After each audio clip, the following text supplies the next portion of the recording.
Alright, here we go. Pillars of Eternity. I started a playthrough of this game quite a while back, and I never got very far, honestly. I don't know, I think other stuff came out at the time, and I never really got back to playing it, but here we are.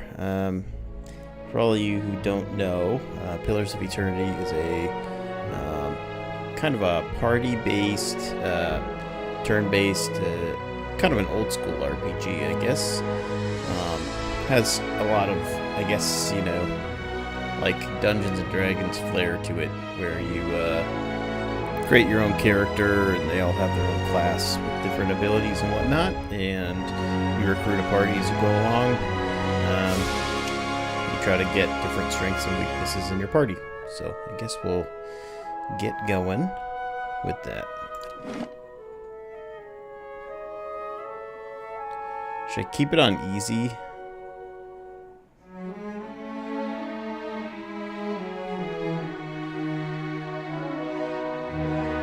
Yeah, we should keep it on easy. I don't want to get rigged.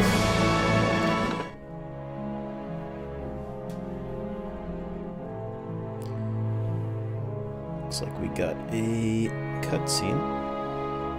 Oh, also this is made by Obsidian, and for those of you who don't know, Obsidian is essentially the company that made the original Fallout games, and they also made Fallout New Vegas. 5 wagons grope blindly for the path on a starless night, their master glancing ever upward to the skies for assurance that he is on the right course.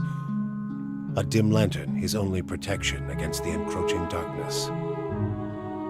But the skies bring no comfort, shining no light, betraying no hint of what they know. The caravan carries travelers bound for the frontier hamlet of Gilded Vale, you among them, where a local lord has offered land and wealth to settlers from abroad looking for a fresh start.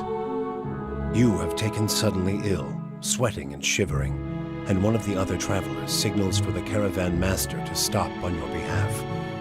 He pulls up just in time to avoid plowing into the trunk of a fallen tree that bars the way ahead. You will go no further tonight. Okay, so that is the setup for the start of the game.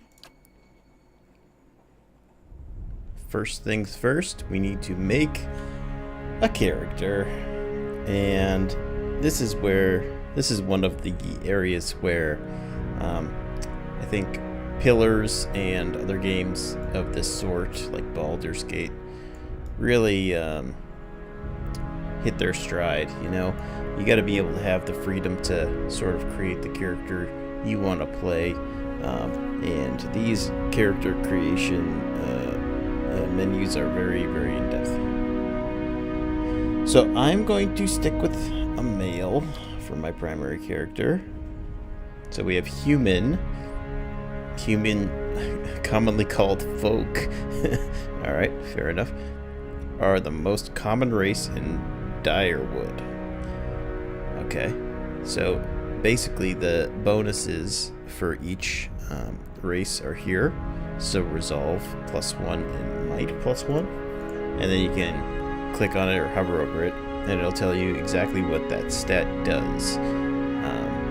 So eternal drive and determination can be useful for mental intimidation, leadership, and convincing performances in combat.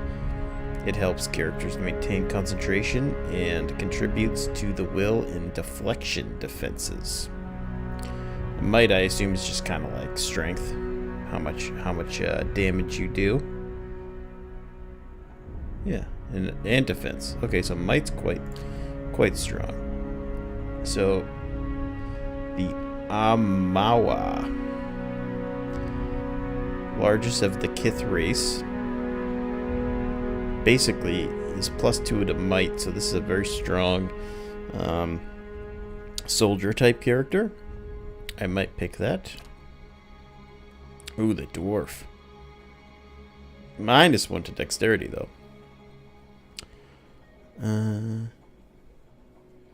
Can be used for sleight of hand and fast reactions in combat. It affects the character's action speed with all attacks, spells, and abilities, and contributes to the reflex defense. So basically, the dwarves are kind of more brutish, but they're tanky. Yeah, so constitution is health and stamina. Elves are quick, nimble characters, +1 dexterity and +1 perception. Orlan are -1 might, so they're a little weak. They have a high resolve and perception. The godlike are very interesting. I've never seen this class before outside of this game. And they have +1 dexterity and intellect. So the human are kind of the most balanced. You want like a party leader. Kind of the humans where you want to be. But I kind of want to make pretty balanced warrior. So I think I'm going to go with Aumana. Amawa. Whatever, however the hell you pronounce that. Coastal Amawa or Island Amawa.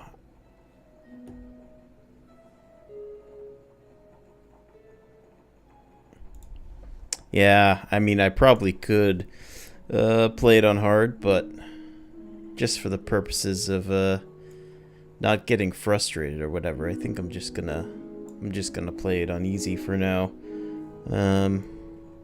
We'll see. I mean, if I start out and it's too easy, I have played, you know, a couple hours of this game in the past, maybe 3 or 4. I think I had it on normal. And it wasn't very difficult, but I don't want to throw off the rhythm, I guess. So I think this is mostly just visual. And we'll go, this one looks, he looks like Avatar, the Last Airbender over here. Look at that. Or you can be more of a standard looking character. I guess I'll just be... Oh, so armed to the teeth, all Iwan Amawa gain an additional weapon set. Towering physique, Coastal Amawa gain bonuses to defend against prone and stun effects. Oof, that's good. Defense against stun, I like that a lot. So we got fighter. Okay, starting ability.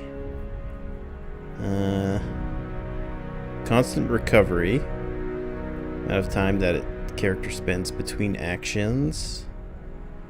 Longer actions result in proportionally longer recovery. Armor also has a large effect on recovery. Generally, heavy armor inflicts longer recovery penalties. Okay. +1 to athletic, +1 to lore, +1 to survival. Starting ability, faith and conviction. Paladins have an inherent bonus to all of their defenses. Okay. Over the course of the game, the value of this bonus may shift based on the reputations the paladin gains relative to the behaviors that are preferred by his or her order. I don't really like that it has to do necessarily with having to be the good guy all the time. That's not very fun. For me, at least. Alright, Barbarian. Starting ability, Carnage. When Barbarians hit with melee attacks, they automatically make reduced damaged attacks at all other enemies within a short distance of the target. Cypher. Starting ability powers. Ciphers can directly target allies and enemies with powerful soul-focused effects. These powers cost focus, which Cypher builds through the use of their soul whip. Thinking fighter just might be the way to go. It's a little bit plain, but what does a chanter do? All chanters continuously speak chants made up of magical phrases. Phrases produce passive effects and help build a chanter's power until they can use an invocation. Invocations are powerful magical effects that chanters can create after they have spoken a required number of phrases through their chants. Okay, so he buffs the party. That's cool, I guess. Druid. Look at that little shield. Pretty funny. Yeah, I think we'll just go with fighter. Does anyone else have a suggestion on what class to start? Or else I'm gonna probably start fighter. Fighter seems pretty balanced, and then like I can get some more interesting classes in my party, but then I will always have a very stable, balanced party member in my main character here.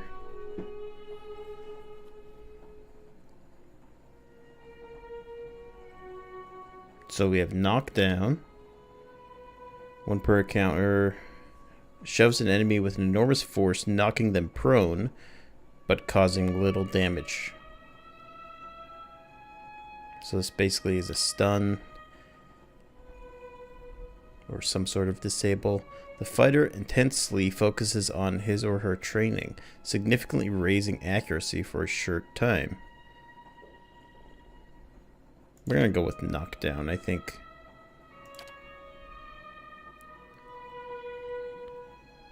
So what do these stars mean? Is this what they think I should put points into? Alright, so Constitution is a combination of characters' overall health and stamina. Although not used much in interactions, it is sometimes checked to withstand pain or endure a physically taxing ordeal. In combat, it affects maximum health and endurance and contributes to fortitude defense. Might's basically damage. Resolve is highly recommended for fighter, it says. And okay, so is Constitution. Okay, so we'll put some points into these. They really want me to put points into these.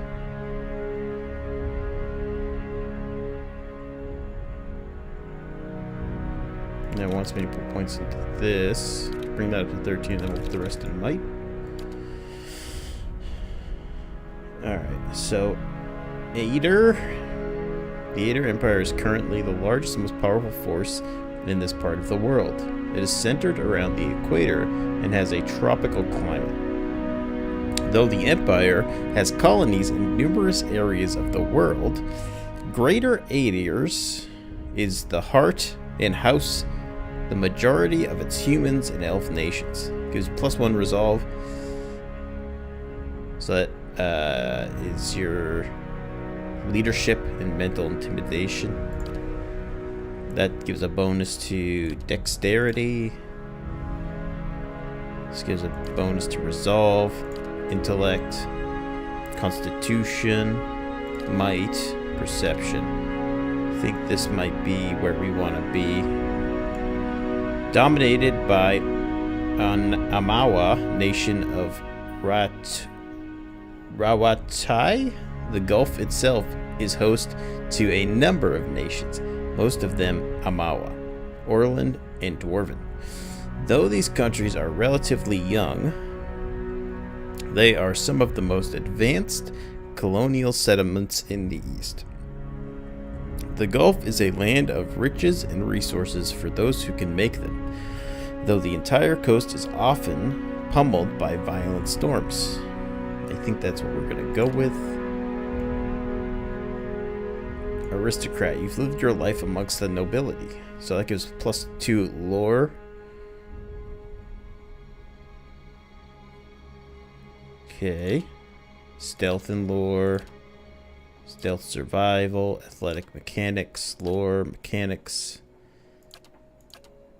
Athletics lore.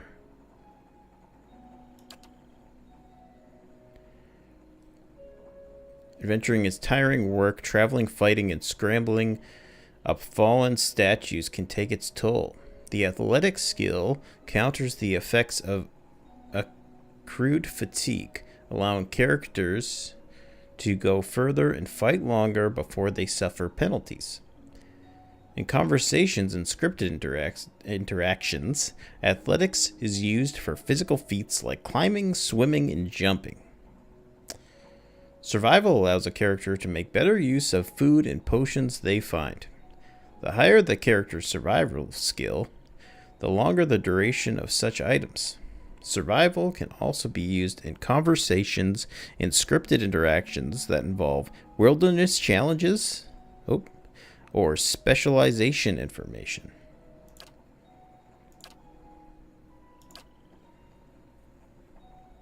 I think we're going to go with slave.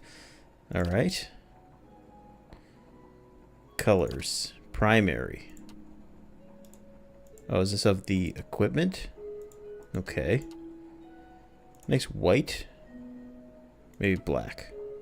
Black's looking pretty good. Secondary color of gold. Can we get a nice gold? No. White. No. We need a little bit of flair, huh? Just a little bit of flair.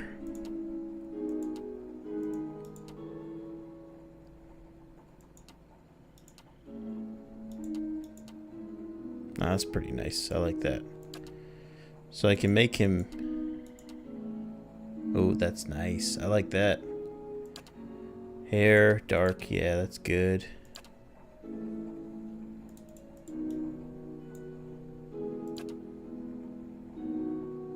That looks pretty sweet.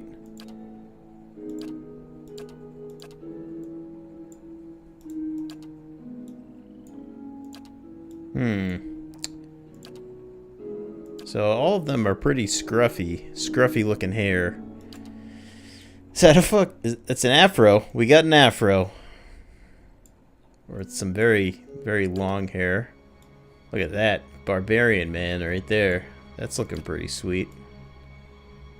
Back to some braids. And a mohawk. Oh, that one's kind of interesting.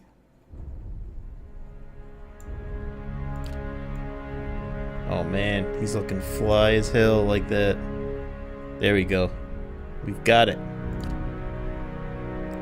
Let's get this portrait. Oh man. How can I say no to that? Look at that guy.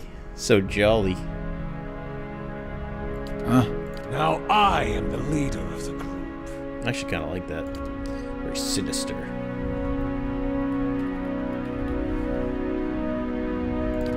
Alright. So we're good?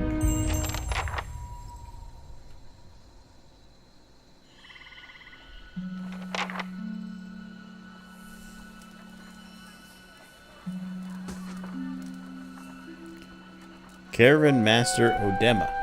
The Caravan Master finishes addressing the group. His bushy red mustache and sagging jowls quiver as if for emphasis. Everybody stays close to the wagons, got it? Stay out of the woods, and beasts take you if you are planning a stroll through those ruins up there. He nods towards a looming black mass on the hillside. Whole area's crawling with hut-dwelling types who would be happy to stick an axe in you for trespassing. So mind that you don't track mud on their sacred blazing rocks. Tonight, everybody stays put, and in the morning we'll get the path cleared. Gilded Vale's less than a day out. Understood? At last, the Caravan Master turns to you, frowning as he looks you over. Touch of the rumbling rot, could be. There's a stinging beetle round here, carries it. You'll be fine once it passes your innards. Unless you don't drink water, course. Which case you'll be dead in a day.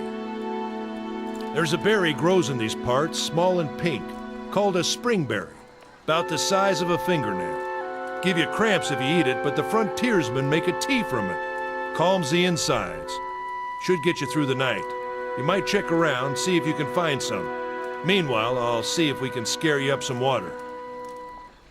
I know you want to hunt before it gets much darker, but see about refilling our water first. Got a sick one here. Odema looks over his shoulder at his assistant, a lanky, intense man named Sparful, who carries an old, sun-bleached bow. He nods in your direction. Sparful nods and slides his worn bow over his shoulder. Where would I find these berries? They grow on a bush that's common round here, kind of funny looking. You'll know it when you see it. Doubt you'd have to go far off the road to find one. What are those ruins? Nothing you won't see on half the hills of Air Glonfoth. Money to be made selling their knickknacks in Defiance Bay, if you don't mind getting stuck with Glonfoth and arrows now and again. They didn't build them, but I'll be the effigy if they don't watch them like a mother bear. Of course, all the ones around here have been ransacked 10 times over. Got nothing left worth half a pawn, so I hear. He adds with a wink. Who did build the ruins? Is it dangerous out here? What are these huge rocks coming up from the ground? I'll go see about these berries then. Hold on. Take someone with you. I know you're not some helpless tenderfoot, not like most of this lot. But you drop dead, I don't want to be looking for the body. Got a schedule to keep. He scans over the travelers, resting his eyes at length on a sturdy, armor-clad woman who has spent the journey's nights sleeping on uneven ground without a blanket or pillow. Kalisha. Kalisha! The woman looks up on her own time. He needs to find some springberries. Watch that he doesn't drop dead. No promises. What kind of guide says something like that? Kind you can afford. Don't listen to her. You're in good hands. And I pay too well, if anything. Odema chuckles and shakes his head. He looks at you. He casts a sidelong glance at her. Off with you. Hayden should have supplies. See that you're equipped before you head out. We're in harsh country. Get your berries and hurry back. And if you get so much as a tickle of wind, you drop everything and you run. Something in the air tonight.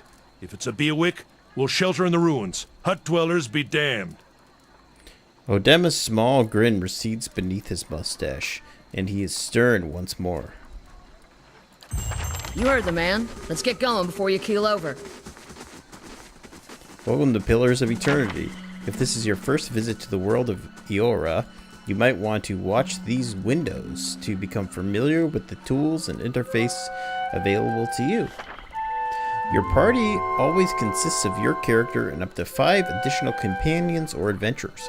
While the caravan is camped outside of Glanfathom ruins, Odema has assigned Kaliska to help you. Kaliska is a fighter, a class that excels at close quarters defense. To select a party member, click on their selection circle, their portrait, or press the number button that corresponds to the position in their party. Starting with 1 at the left, to select multiple party members, click and hold anywhere on the screen and drag the marquee over the circles of the party members you would like to include. Yes. As you wish.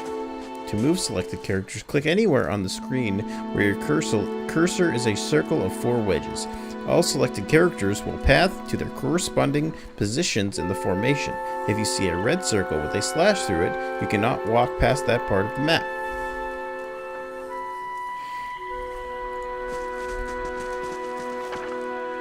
When multiple party members are selected, the action bar is hidden. To see individual characters' options, select only that character.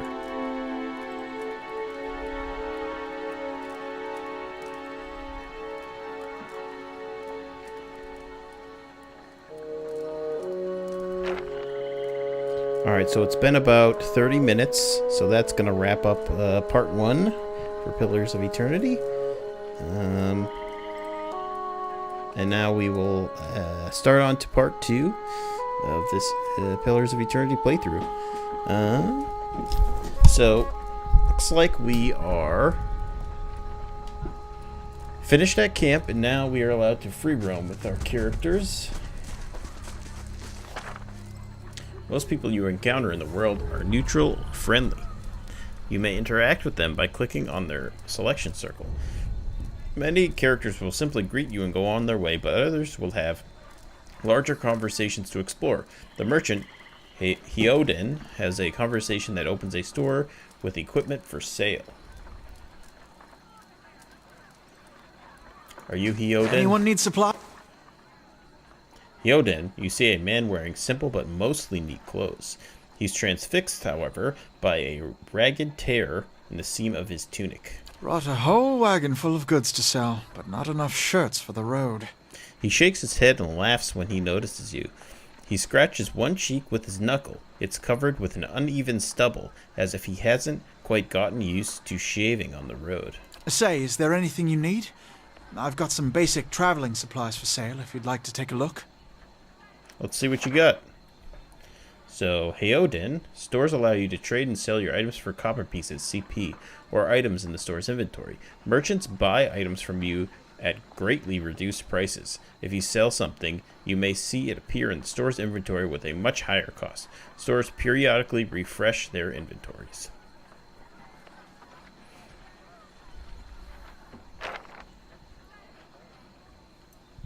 So it looks like I have 100 CP. He is selling all kinds of stuff.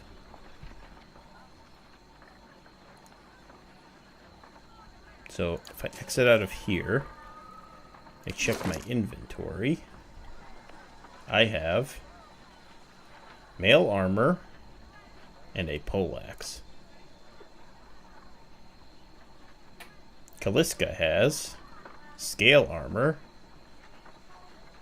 a battle axe, and a torch.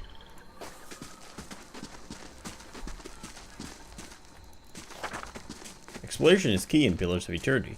As you make your way through Eastern Reach, open the area map to see what parts of the map you've already been to and what is left to explore.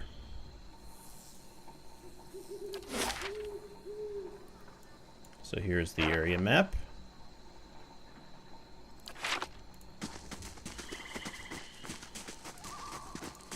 I'll have your water soon enough.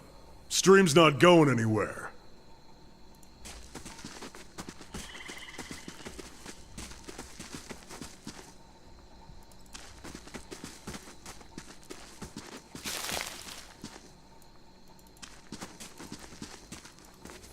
We shouldn't stray too far. Let's check by those outcroppings. Alright, here we go. Some combat. Pillars of Eternity combat uses a pausable real-time system. Because you will often manage more than one character at a time, it is a good idea to pause the game, issue orders, and resume real-time to see the orders play out. The options menu also contains many choices for automatic pausing when certain conditions are met, e.g. start of combat.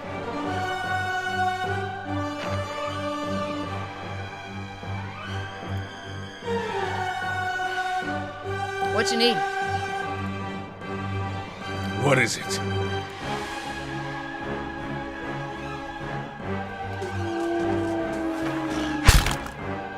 When a party member takes damage, they will start to lose endurance and health. Their portrait will begin to fill with a red overlay, and the health bar to the left of their portrait will slowly start to decrease. When the portrait fills entirely red, the character will be knocked out. Potions and spells can be used to restore endurance to the characters in the fight, but health can only be restored by resting.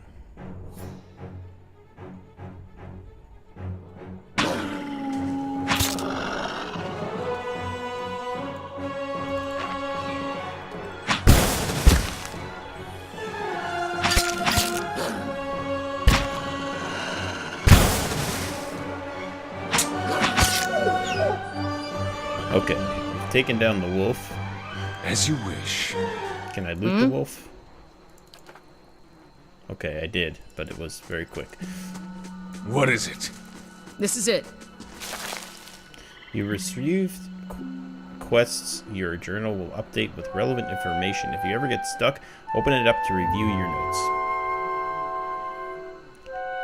Kaliska, so what's a slave doing in the Free Palatine of Direwood? Palatinate of Direwood. Guessing those marks on your back didn't come from loving caresses.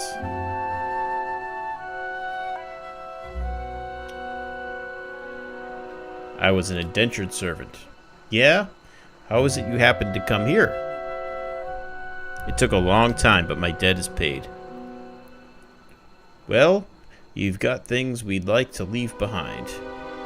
Well, we've all got things we'd like to leave behind. God knows I do. I'll tell you that. Here's hoping they never track us down. Calliska breathes in her surroundings. Been a long time since I've been this way, but I always did like it. Lord Radix's offer makes a girl think. I'll never give him that. You here to settle, like the rest of the lot?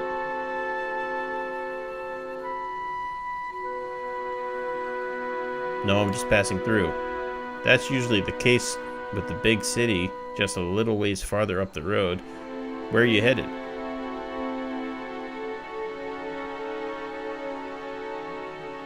I'm going to continue to the city and see where that takes me. Closest one is Defiance Bay, the capital, a few days out. Got its nice places and its not so nice places, same as any city. But the Duck is a good man, as I hear. Anyways, I'm wasting time here. Odema will give me an earful. Let's be on our way.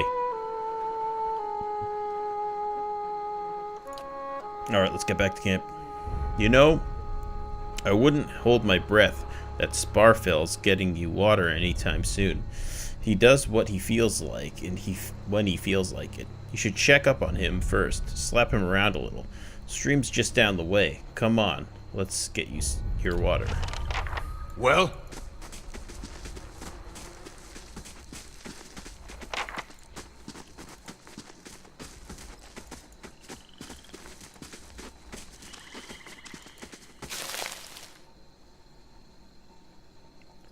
Looks like I got some sort of mushroom.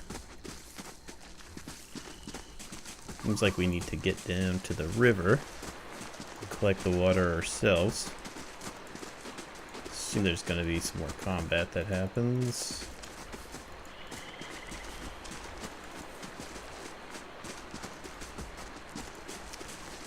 Here's the bridge. I can't just take that water, apparently. Gotta find the special water, you know what I mean? Oh, kill it! Kill it! Kill it! Kill the deer! Travelers, maybe, or looters, or bandits. Bad sign anyways, you figure it.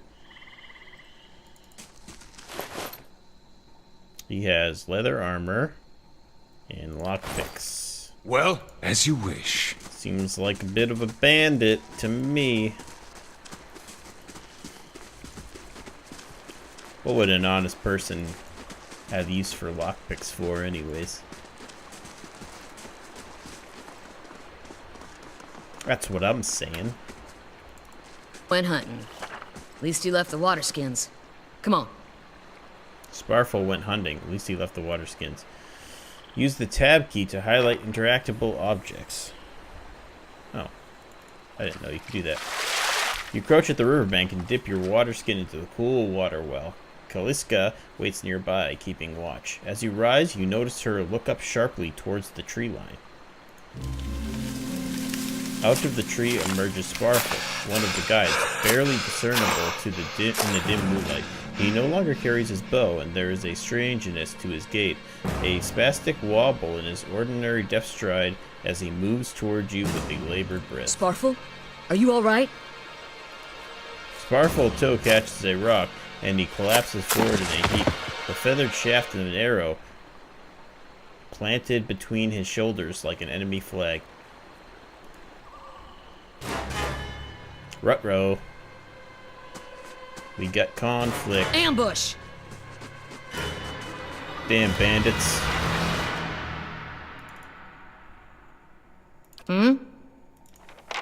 Yes?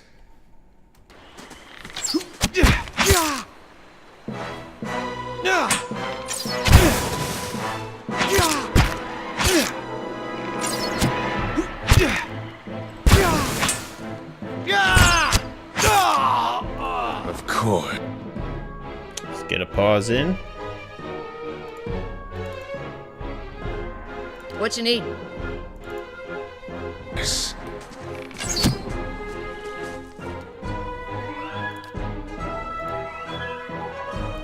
Get a knockdown on her.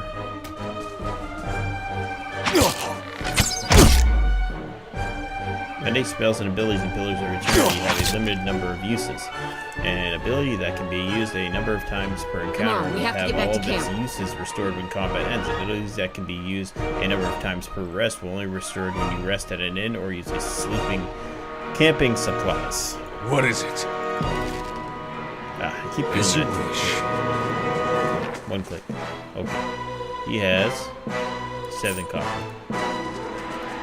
Where's Sparfle? Is Sparfle just toast now?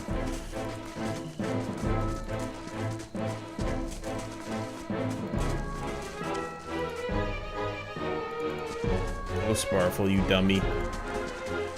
Running off and getting yourself into trouble again.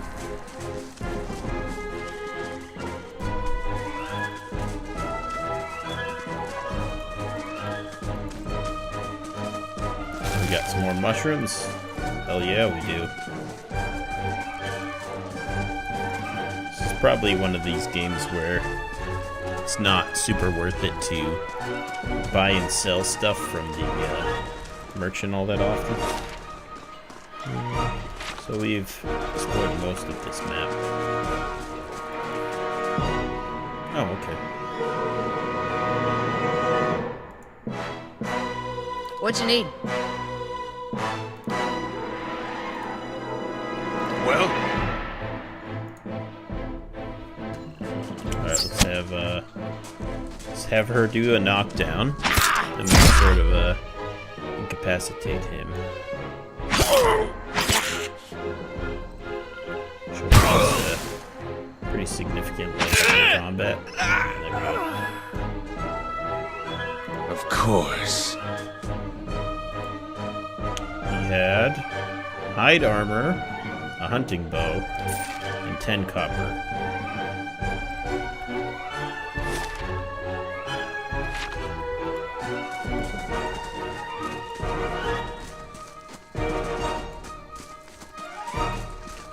Yeah, whole camp gets murdered. I remember that much.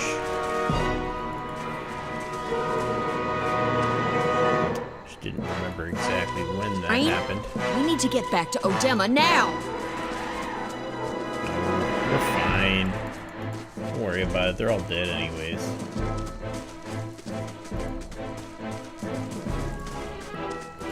Here's the camp. It's all messed up. Glanfathen Leader. All around you lie the massacred remains of the other travelers, peppered with arrows and knife hilts, sprayed with a bug-eyed and filthy on the blood-damp earth. Kaliska puts the back of her left hand on her mouth as if to ward away the horror like a poisonous vapor. A handful of dark figures stand above the fallen, treading on limbs and backs and heads, jerking their axes from bodies as if from half-split logs as they prepare to add you to the sprawling pile beneath them. One of them, towering and severe with a thick beard tasseled with knots, holds a wet blade at the neck of a man you recognize. Heoden, the last of your caravan, left standing. Galfathen farther. Lay down your arms, trespasser. Do not forfeit this man's life for a fight you will lose. Why have you done this? You have trespassed in places of which no mortal man is worthy. You are trespassers and plunderers all, and we will see this outrage avenged. So I say again, lay down your arms.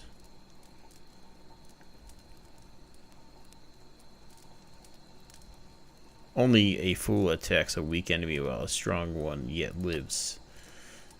The man considers this, looking you up and down. Yet... He shoves Hayden towards you. As he does so, the man rakes his blade against Hayden's torso. Hayden screams and stumbles forward. A wide gash in his clothing begins to bloom crimson. The man sets his feet to engage you. His axe raises to high.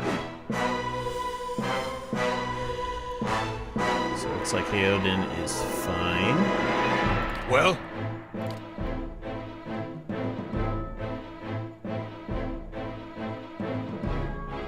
So I think the quick quick to dispatch this guy. So let's get What you need? an attack going on him. What does Heoden do? Blinding strike, 1 per encounter. A dirty attack that makes the opponent unable to see, inflicts extra damage, and binds the target. Blinds the target.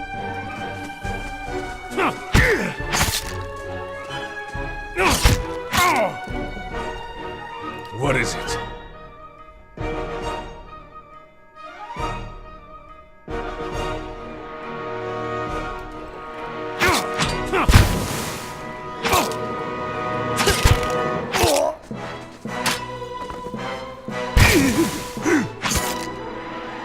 What you need? Okay, can someone knock this guy down? Anyone?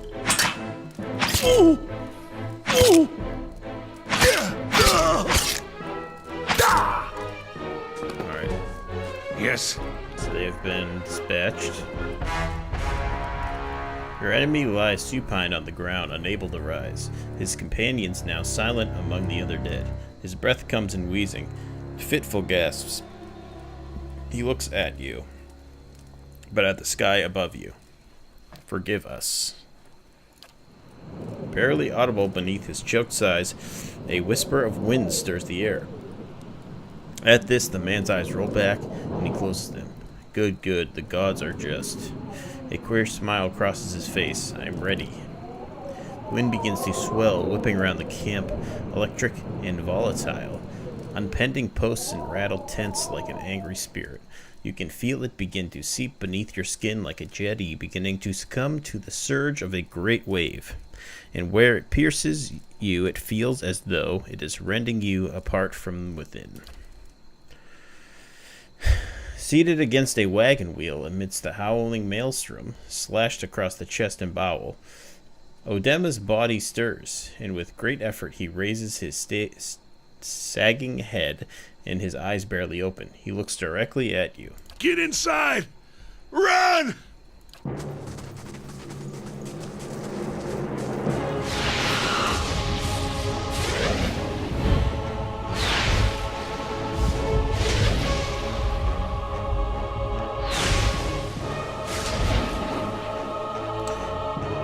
Straining against a gale that threatens to pull you off your feet with every step, you set your hands on the worn folds of weathered rock and set about pulling yourself up the precipice. With a last burst of energy before your arms give out, you swing yourself up onto the ledge. Heoden trails behind, slowed by injury and delayed by early hesitation. As he nears the face of the rocks, one of the fallen attackers who had been feigning death lunges for Heoden and topples him onto the rocky ground.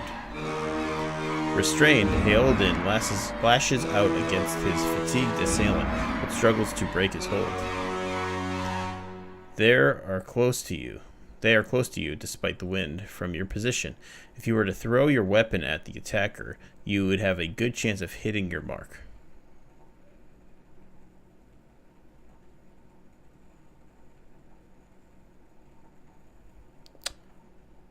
I'll throw the weapon, why not? Your aim is true, and hit jars Heoden loose. Lurching to his feet, Heoden clambers up the base of the rocks. As he nears the top, however, the wind flares, pulling him sideways and tearing one of his hands free. But diving out onto the hard rock, you manage to catch hold of it. Securing the other hand, you pull with waning strength, and it feels as though your arms will be jerked from their sockets.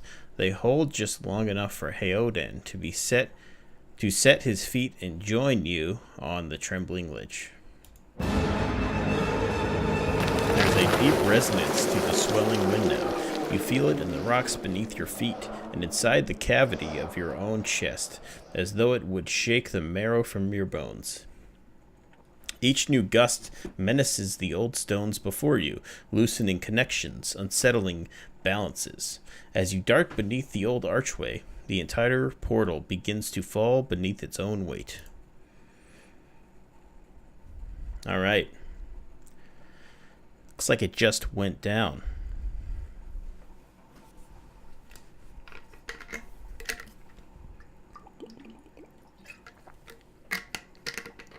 Maybe wasn't the best place to set up camp in retrospect.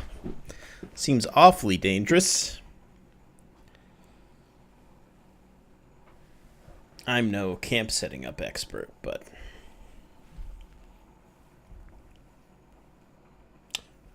Oh. Pillars may have crashed. That would be very unfortunate. Please, please no.